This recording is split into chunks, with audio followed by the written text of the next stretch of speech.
पढ़ाई करें। हेलो प्यारे बच्चों, कैसे हो आप सब। आज हम कक्षा 4 के विषय सामाजिक अध्ययन की वर्कशीट करने वाले हैं और उसका नाम है भारत के पठारी भाग।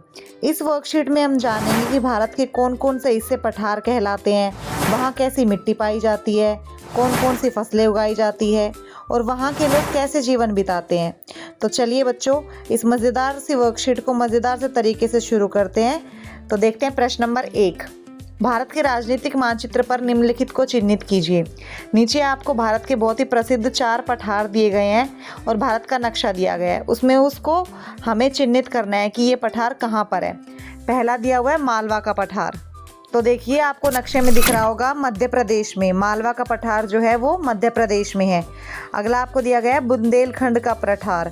तो बुंदेलखंड का जो पठार है उसका कुछ हिस्सा उत्तर प्रदेश और मध्य प्रदेश के बीच में है। तो देखिए नक्शे में दिख रहा है आपको, ये है बुंदेलखंड का पठार। नेक्स्ट, छोटा नागपुर का पठार। छोटा नागपुर का पठार झारखंड में है। देखिए ये है छोटा नागपुर का पठार।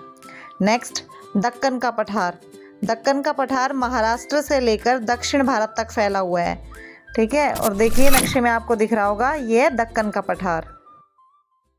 अगला प्रश्न बहुविकल्पीय प्रश्न। नीचे आपको 3 प्रश्न दिए गए हैं जिनके आपको ऑप्शंस दिए गए हैं, आपको करेक्ट ऑप्शन पिक करना है। पहला देखिए, मध्य प्रदेश की राजधानी डैश है। ऑप्शंस दिए गए हैं नागपुर, लखनऊ, भोपाल और विदिशा। तो मध्य प्रदेश की राजधानी भोपाल है। नेक्स्ट, मालवा के पठारी भाग की मिट्टी का रंग कैसा है, लाल, भूरा, काला या पीला। तो मालवा का जो पठार है उसकी जो मिट्टी है वो काले रंग की है, तो इसका आंसर होगा काला। नेक्स्ट, सांची स्तूप कहाँ पर स्थित है। ऑप्शन है रांची, दिल्ली, विदिशा, भोपाल। इसका आंसर होगा विदिशा। सांची स्तूप विदिशा में बने हुए हैं। अगला प्रश्न, निम्नलिखित कथनों में सही के सामने सही और गलत के सामने क्रॉस का निशान लगाना है। तो पहला आपको दिया गया, पठारी क्षेत्र में पशुपालन मुख्य व्यवसाय है। ये स्टेटमेंट जो आपकी दी हुई है ये गलत है, क्योंकि पठारी क्षेत्रों में ज़मीन जो है वो पथरीली होती है, जिस वजह से पशुओं के लिए चारे की कमी रहती है, तो वहाँ पे पशुपालन कम होता है, ये उनका मुख्य व्यवसाय नहीं है, तो ये गलत है। नेक्स्ट, विदिशा शहर विंध्याचल के पठारी भाग पर स्थित है। ये स्टेटमेंट करेक्ट है, सही है, इसके सामने हम टिक लगाएंगे। नेक्स्ट आपका दिया गया है, नदियाँ और नाले कगार से उतरते हुए अपने साथ लाए कंकड़ और पत्थर कगार के पास वाले खेतों में जमा कर देते हैं। जो ये वाक्य आपका दिया गया है ये आपका गलत है, क्योंकि ये जो आपके कंकड़, पत्थर, बालू, मिट्टी बहाकर लाते हैं ये पास वाले क्षेत्रों में जमा करके आगे निकल जाते हैं। ठीक है, ये खेतों में नहीं लेकर जाते, तो ये स्टेटमेंट के सामने हम क्रॉस लगाएंगे। नेक्स्ट है आपका, जहाँ से खनिज निकाले जाते हैं उसे खान कहा जाता है। ये सही है, क्योंकि खान में ही आपको खनिज मिलते हैं। नेक्स्ट, तेंदुपत्ता बीड़ी बनाने के काम आता है। ये स्टेटमेंट भी आपका सही है। आपने पाठ पढ़ा तब आपने पढ़ा था कि जो आदिवासी लोग हैं जंगलों में जो रहते हैं वो तेंदुपत्ता से बीड़ी बनाते हैं और उसको बेचकर आजीविका कमाते हैं, तो ये स्टेटमेंट आपकी सही है। अगला प्रश्न, रिक्त स्थान भरिए। पहला, पठार का ऊपरी हिस्सा नुकीला ना होकर डैश होता है। इसमें आएगा चपटा व सपाट। पठार का ऊपरी हिस्सा नुकीला ना होकर चपटा व सपाट होता है। नेक्स्ट, पठार का ऊपरी भूभाग डैश और डैश चट्टानों से बना है। इसमें आएगा पठार का ऊपरी भूभाग कठोर और पुरानी चट्टानों से बना हुआ है। नेक्स्ट आपका दिया हुआ है, भारत का प्रायद्वीपीय पठार डैश से लेकर डैश तक फैला हुआ है। कहाँ से कहाँ तक फैला हुआ है, अरावली से नीलगिरी तक फैला हुआ है। इसमें हम लिखेंगे भारत का पठार जो है प्रायद्वीपीय पठार वो अरावली से नीलगिरी तक फैला हुआ है। नेक्स्ट, डैश का नाम यहाँ की विख्यात झील भोजताल के नाम पर पड़ा है। तो कौन से शहर का नाम पड़ा है वो, भोपाल। भोपाल का नाम यहाँ की विख्यात झील भोजताल के नाम पर पड़ा हुआ है।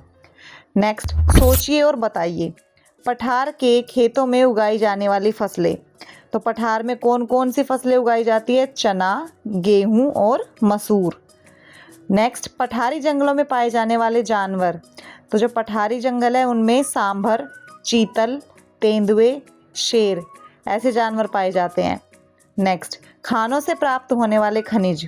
तो खानों से जो हमें खनिज प्राप्त होते हैं वह कोयला, लोहा और तांबा। नेक्स्ट, पठारों में बहने वाली नदियाँ।